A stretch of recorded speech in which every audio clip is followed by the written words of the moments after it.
Hello anh em nha. Lại là em đây. Hôm nay là ngày 26 tháng 6. Tiếp theo lên tiếp 10 cây 10 cây Zippo. Giá trị cao nha anh em. Cái lô này giá trị cao nha. 3, 5, 6, 8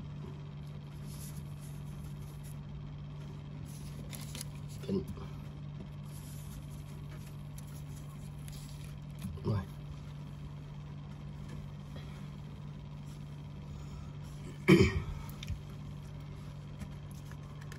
Lời nói đầu tiên em xin gửi lời chào đến tất cả các anh em nha, những người mê Zippo như em ha. Rồi mà anh em lon Pepsi gật gỡ nè.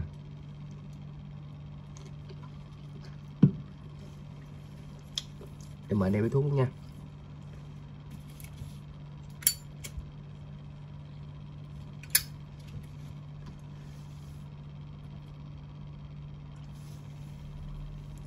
Rồi em không dài dòng nữa, tại vì hôm qua đăng cái video hơn 30 phút, đăng tới 2 tiếng đồng hồ chưa xong nữa, là bữa nay em lên tranh thủ lên gấp nha, tầm 20 phút thôi. Rồi cái số 1 đây ha, đem lao cái.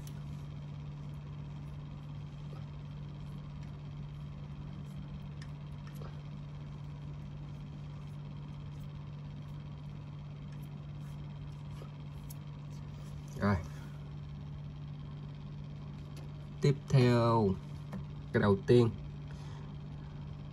là mã số 1 nha anh em. Mã số 1 là một cây Harley Davidson chuyện hoàng nha anh em. Cái cây này hôm qua nhiều anh không biết á, nói tại sao mà em bán cái này mắc vậy, thì anh em cứ nhìn lên trên góc phải màn hình ha, em có để cái trang bán hàng của mấy shop khác ha, cho anh em tham khảo ha. Trên thị trường cái cây em đang cầm đây là gần 5 triệu anh em, 5 triệu. Anh em cứ lên mạng search Zippo hoặc là Davidson là ra cái mẫu này nha. Cái mẫu 5 triệu là cái mẫu mới, còn cái mẫu của em đang cầm nó là không phải là mới, nhưng mà nó là 98% nha anh em. Từ trong bên ngoài còn rất là đẹp, không cắn không móp, không phôi pha, không, nói chung là đẹp hoàn hảo. 8-10 với cây mới nha anh em. Đây cũng thấy rồi đó. Tuy nó là đề số nhưng mà nó giá trị nó rất là cao. Không phải đề số nào cũng rẻ đâu, tùy cây thôi. Nhằm cây đề số nó còn mắc hơn La Mã nữa anh em. Tùy chủ đề và tùy cái dép, tùy cái nước mạ của nó, chứ không phải là mình đánh giá cái giá tiền theo cái đề số hoặc là La Mã được ha anh em. Rồi bánh bén tổng thể rất là đẹp, ok hết. Rồi cây này lệch 1 năm cho phép của hãng nha anh em.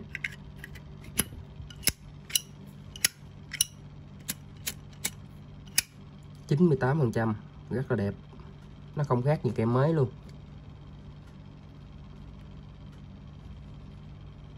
Anh em có thể thấy đó.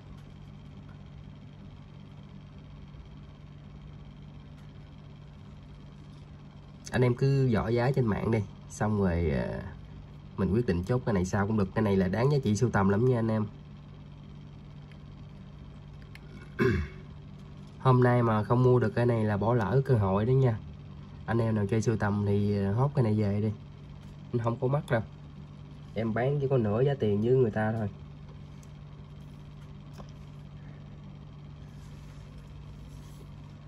Rồi cái đầu tiên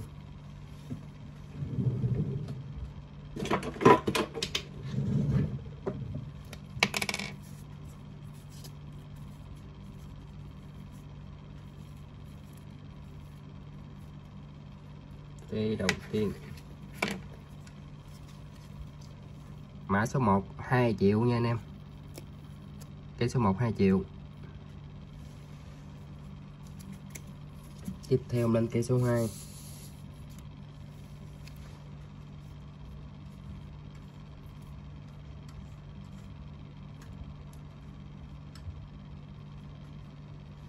Cây số 2 cũng là một cây Zippo qua sử dụng luôn. Nó không phải là cây mới nhưng mà cái cây này nó cũng còn tầm khoảng 97% anh em. 97%. Và anh em muốn dò giá xem cái giá trị cây này nó ra sao ha, thì anh em cứ search cái chữ này, chữ phía trên này là sẽ ra giá nha. Cái cây này trên thị trường đang bán là cây mới luôn nha anh em. Cây mới là cây new full box á, là giá ra là đang gần là 2,8 triệu, gần 3 triệu anh em. Còn ở đây trên tay em đang cầm đây không phải là cây mới ha. Cái này chỉ là tầm khoảng 97% thôi, cũng xê xích với cây mới ha anh em.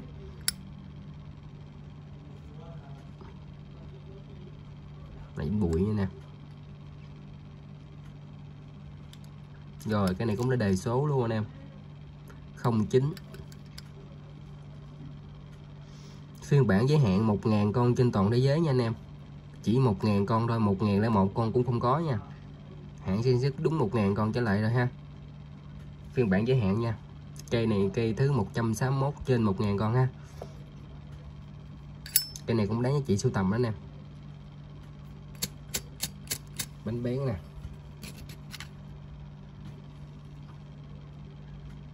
08, 09 lệch 1 năm cho phép ha.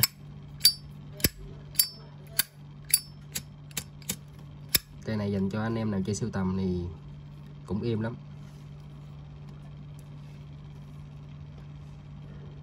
Anh em lên Google search Zippo, ghi cái chữ này ra ha, là sẽ ra được cái dép giống y gan như vậy ha.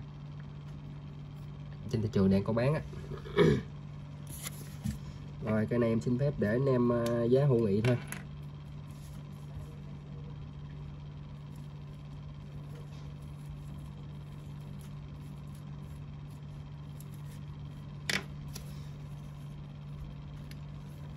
Mã số 2 999k nha anh em.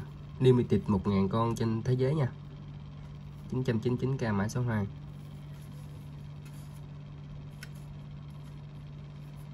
Rồi tiếp theo lên mẫu số 3 nha. Mẫu số 2 họ cài lên hàng đẹp, lên luôn hàng đẹp luôn ha. Rồi.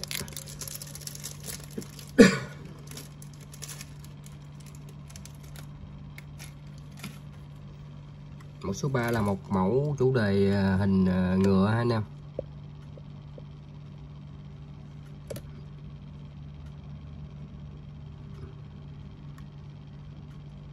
Sản xuất 2014 ha. Được mạ một lớp bạc ha anh em. Rất đẹp.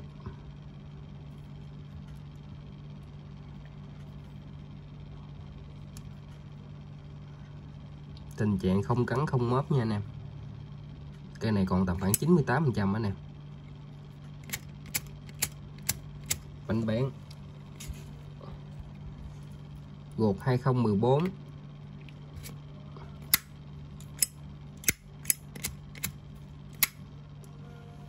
Rồi, cái này em xin phép ghim giá luôn. Tuy nó đề số nhưng mà nó có giá trị rất là cao nha anh em.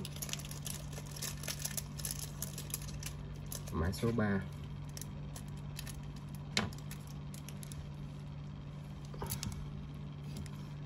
Anh em không thấy nè.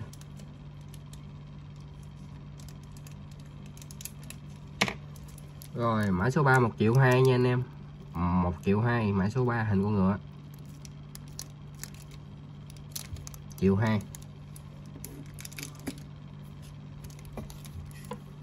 Tiếp theo lên mã số 4.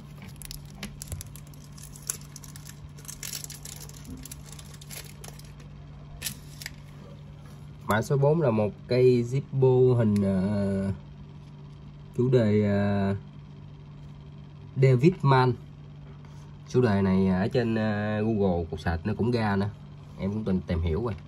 Cái này giá trị nó tới mấy triệu rồi nè.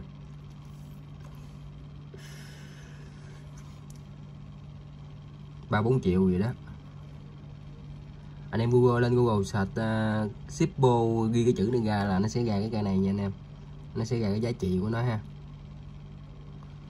limited là không, limited là 1104, trong tình trạng là qua sử dụng.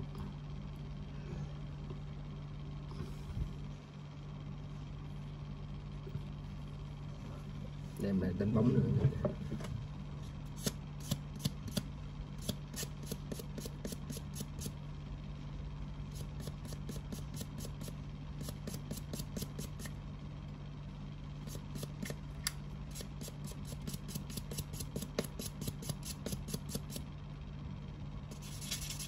Anh em chờ em tí nha, em quét nhẹ cái viết điện đó.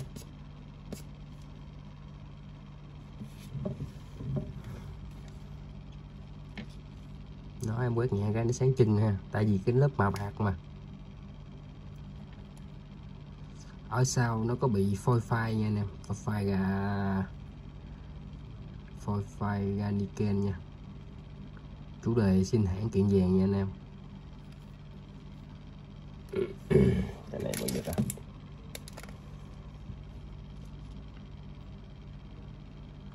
Nhìn rất là đẹp.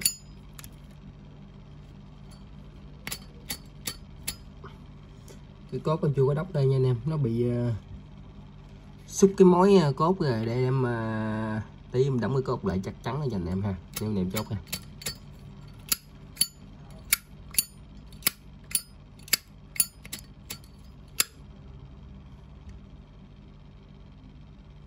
Chủ đề zin hãng nha anh em zin hãng nha. Cái này cái limited cũng phiên bản giới hạn luôn anh em.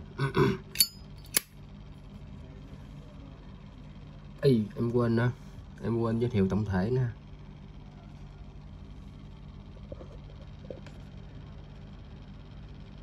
Tổng thể nó có cắn nha anh em, nó có cắn, cái này có cắn.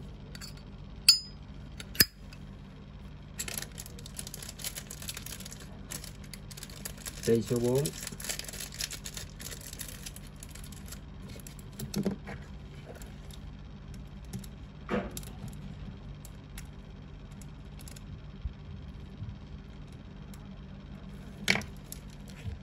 Một 1.350.000 nha anh em. 1.300.000 em ghi lộn 1.300.000 nha anh em. Cây số 4. Cây này nếu mà nó còn mới thì ít gì cũng tầm khoảng 2 triệu mấy 3 triệu. Cây số 4 1,3 triệu.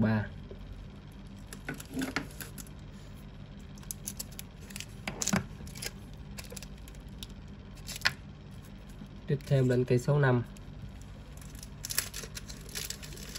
Cây số 5 cây này là em đã đánh bóng dọn lại cho rồi ha. Cây này em sale đây luôn cái lô trước, cái lô đợt trước em còn tồn lại cái này ha.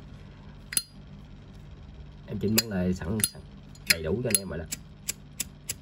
Bánh bén. Chủ đề một viên kim cương nha anh em, cũng limited luôn.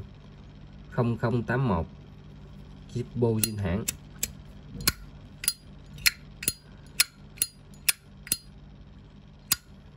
Cây này em sale mà anh em không chốt nữa thì anh em không mua chỗ nào mà được cái giá này đâu ha.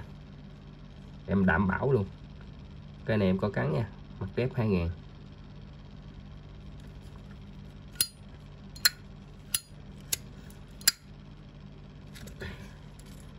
Cây này cái giá chỉ có trên trang kênh của em mới có giá như vậy thôi. Em không chốt là anh em hối hận á. Em bao giá trên thị trường luôn nha. Cây số 5.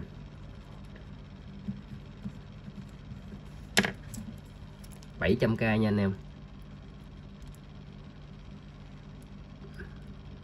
Ai mà bán rẻ anh em cái này ha, ai bán rẻ anh em tặng luôn không lấy tiền nha, tại vì bán lỗ mà, không lẽ có người bán lỗ anh em sao.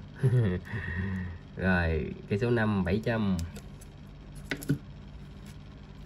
Rồi tiếp theo lên cây số 6 nha. Cây số 6 là một cây, cây này đẹp.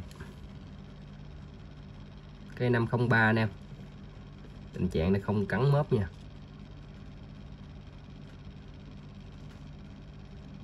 Nó bóng quá bóng luôn nè, bóng thấy cái điện thoại em luôn, không cắn mớp nha anh em. Chrome bóng thì shooter là bình thường nha anh em. chủ đề tàu chiến, mà tàu chiến này là của tàu chiến đảo Hawaii. Nó chơi với cái tàu này là tàu đánh cá hay vậy nè, em cũng không biết cái tàu là tàu gì nè. Nó tự tự như tàu chiến nhưng mà không phải tàu chiến, nó là chiếc xuồng thôi ha, dí nó như chiếc xuồng thôi ha. Zin hãng nha anh em, rất là đẹp, cái này rất là đẹp luôn, giá nó cũng rất là đẹp luôn. 470k mà anh em sở hữu được một cây rất là đẹp như vậy thì anh em mua ở đâu nữa. Bánh yếu nha anh em hỗ trợ thay bánh cho anh em nha, em hỗ trợ thay bánh mới nha, em báo bánh yếu nha, anh em chốt em hỗ trợ thay bánh luôn. Rồi 04 lệch 1 năm cho phép ha.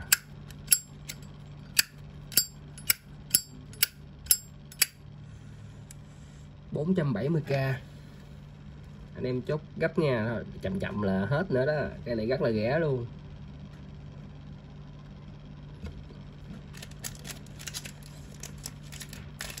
Chung cây này để rẻ dữ lắm, rẻ luôn, không còn gì mà phải nói nữa. Cây số 6 470k nha anh em. Cái cây này anh em đừng do dự, cứ chốt đi, không có mắc đâu, em bao giá luôn, rất là đẹp. Cái này không cắn không móp, tổng thể rất là ok luôn, đẹp từ trong ra ngoài. Cây số 6 nha anh em, tàu số 6 470. Rồi tiếp theo em sale cái này luôn nha anh em. Đây làm trước em bán 900 nè, sale luôn.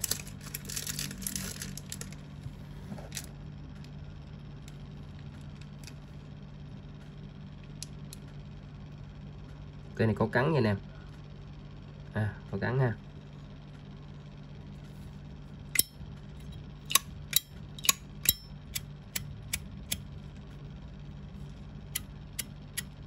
Cây này bánh yếu em, nếu mà anh em chốt em sẽ thay bánh nha. Có em mà lên trên nắp mặt âm cũng hay chứ.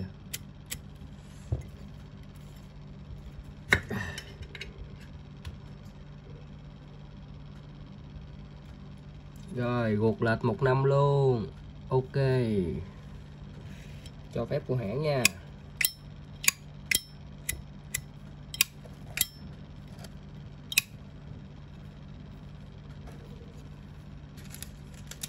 Clip này là rất là rẻ anh em ơi.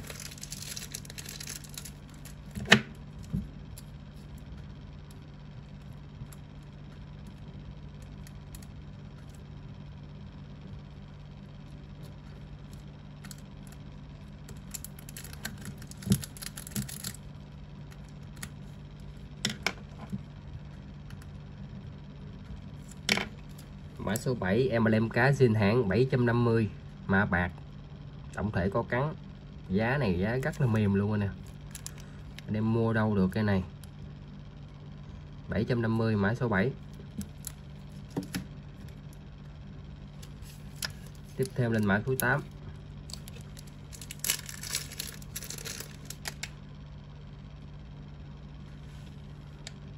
Mã này 58x nha anh em, giá nó hơi mặn hơn cái dòng 9x một tí.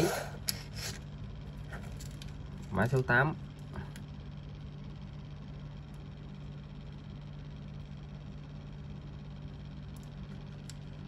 Có cắn ở điểm gốc này ha anh em.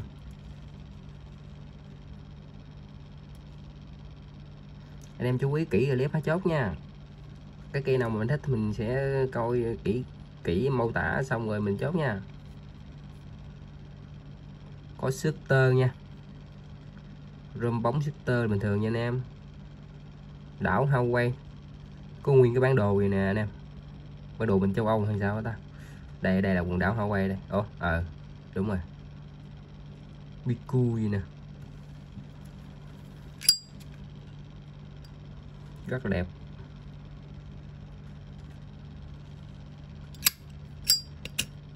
Cái này bánh bén.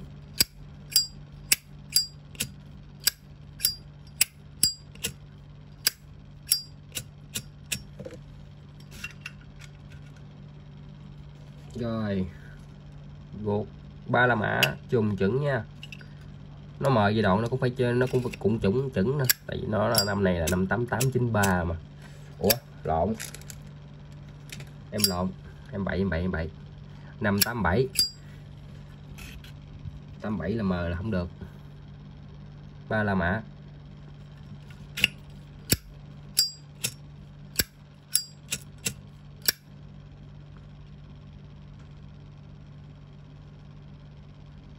Rất là đẹp.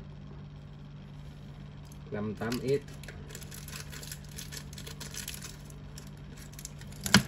2 6 7 cái số 8.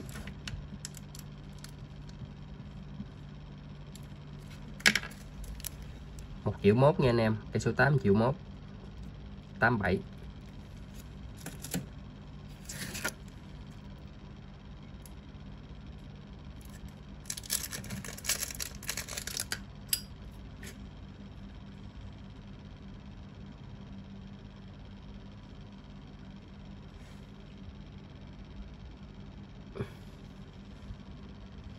Cây này không biết nó có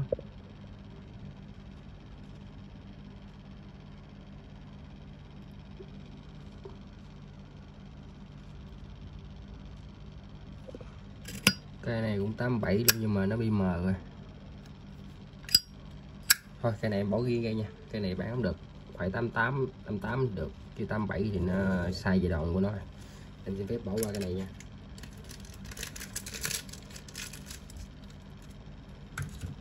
Rồi lên cây tiếp, cây cũng là cây Guam, đảo Guam, đảo Hawaii rồi tới đảo Guam. Đảo Guam, rơm bóng HB shooter. Tình trạng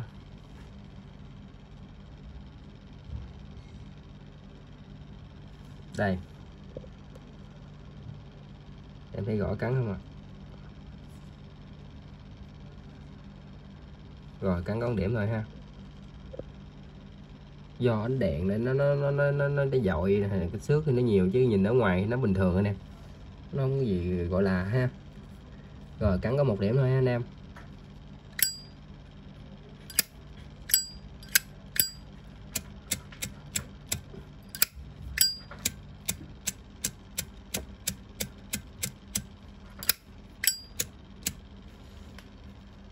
Bánh bén.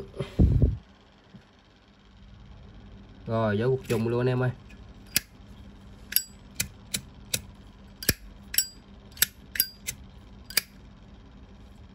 Rất là đẹp. 87 994 594.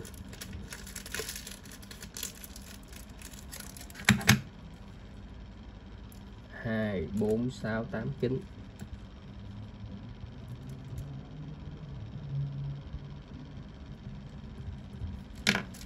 Cây số 9 550k nha anh em, quá rẻ. Đó là một cây La Mã rất là đẹp, cắn có một góc là 94, đời thấp 550 thôi. Lời lớn như tầm này. Rồi cây số 9 tiếp theo em lên cây số 10. Cây số 10 để em lựa đi một cây để chẳng 10 cây. Rồi lên cây số 10 luôn.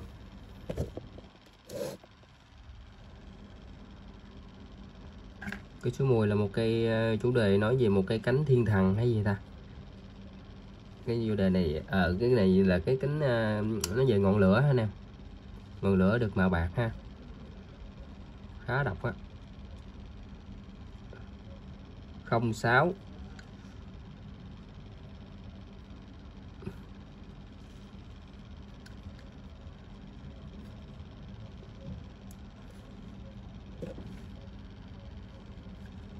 có cắn điểm trên nắp này ha.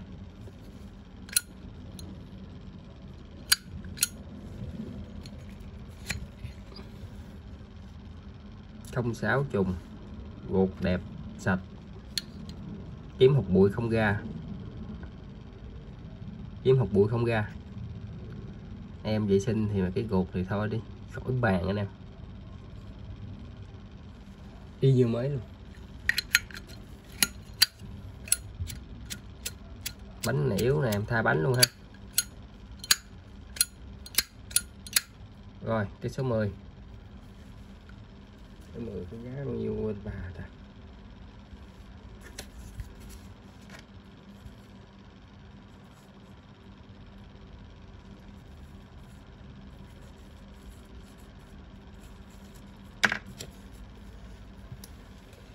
Cây số 10 790 nha, 790 nha anh em, giá rất là hữu nghị luôn. Rồi em cũng xin nhắc lại là quy định bên em là nhận đặt cọc 50k đi hàng nha anh em. Anh em nào chưa phân đủ bao ship nha, em không có cọc thì em không bán, không có cọc nha anh em. Rồi cuối lời em cũng xin chúc tất cả anh em nhiều sức khỏe và thành công trong công việc nha. Hẹn anh em ở clip tiếp theo nha. Bye bye anh em, bye bye.